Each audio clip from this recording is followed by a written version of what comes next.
Hello everyone, welcome to my channel. Today we are going to discuss about the history of accounting. Accounting कहाँ से start हुई और कैसे कैसे इसका origin हुआ. अगर हम बात करें origin of accounting के बारे में तो accounting उतना ही पुराना है जितना कि हम civilization और trade की बात करें, क्योंकि जब भी व्यापार की बात होगी तो उसमें कहीं ना कहीं accounting exist करता ही है. ठीक है. तो जो फर्स्ट टाइम जो रिकॉर्ड्स पाए गए थे, साक्ष्य पाए गए थे, जहाँ से हमें ये पता चलता है कि हाँ पुराने टाइम में भी अकाउंटिंग होती थी, तो वो था बेबीलोन, मेसोपोटामिया में. और वहाँ पर जो है लोग क्ले टैबलेट्स का यूज़ करते थे अपने बिजनेस ट्रांजेक्शन को रिकॉर्ड करने के लिए. अब नेक्स्ट हमारा है कि हमारे एंशियंट टाइम में कहाँ कहाँ किस किस तरीके से काउंटिंग हो रही थी.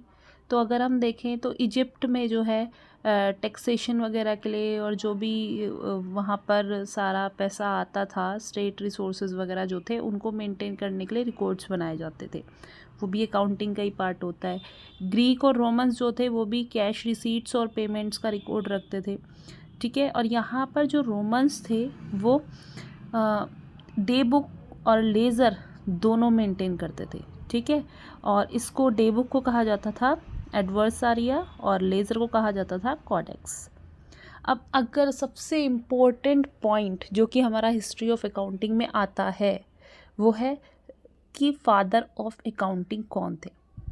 ठीक है. या फादर ऑफ अकाउंटिंग किसे कहा जाता है, who is father of accounting. तो Luca Pacioli is known as the father of accounting. ठीक है. और वो एक इटालियन थे, मैथमेटिशियन थे, वेनिस के रहने वाले थे.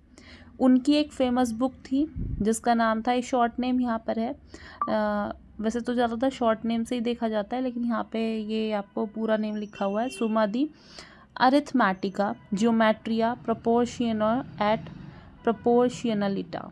ठीक है.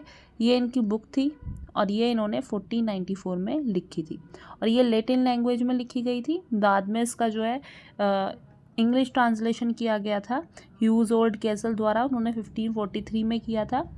और इसी में ही इन्होंने जो है डबल एंट्री सिस्टम को एक्सप्लेन किया था. जो लुका पेसियोली थे इन्होंने डबल एंट्री सिस्टम को एक्सप्लेन किया था इसी बुक में, तो इसलिए इस बुक को ध्यान रखना बहुत ज़रूरी है. 1494 में ये बुक जो है इन्होंने लिखी थी, पब्लिश हुई थी इनकी बुक. अब अगर हम बात करें इंग्लैंड में जो अभी मैंने आपको बताया ह्यूज ओल्ड कैसल, ये इंग्लैंड के थे. ठीक है. और इन्होंने इस बुक का, क्योंकि ये लैटिन लैंग्वेज में थी तो उसको इंग्लिश ट्रांसलेशन किया था 1543 में. ठीक है. और ये जो इंग्लिश सिस्टम है बुक कीपिंग का, इसको लिखा था जॉन वेडिंगटन ने 1795 में.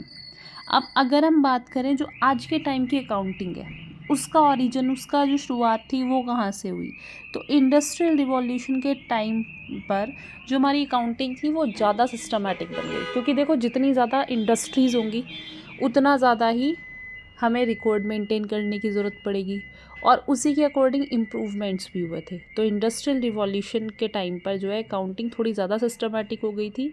और जैसे जैसे कंपनीज़ बढ़ रही थी, क्योंकि इंडस्ट्रियल टाइम था, वो ग्रोथ का टाइम था, तो वहाँ पर ऑडिटिंग और फाइनेंशियल रिपोर्टिंग की ज़रूरत भी बढ़ रही थी. So that's all for today. I hope आपको ये वीडियो अच्छा लगा होगा. अगर आपको अच्छा लगा है तो please like, subscribe and share it. Bye bye.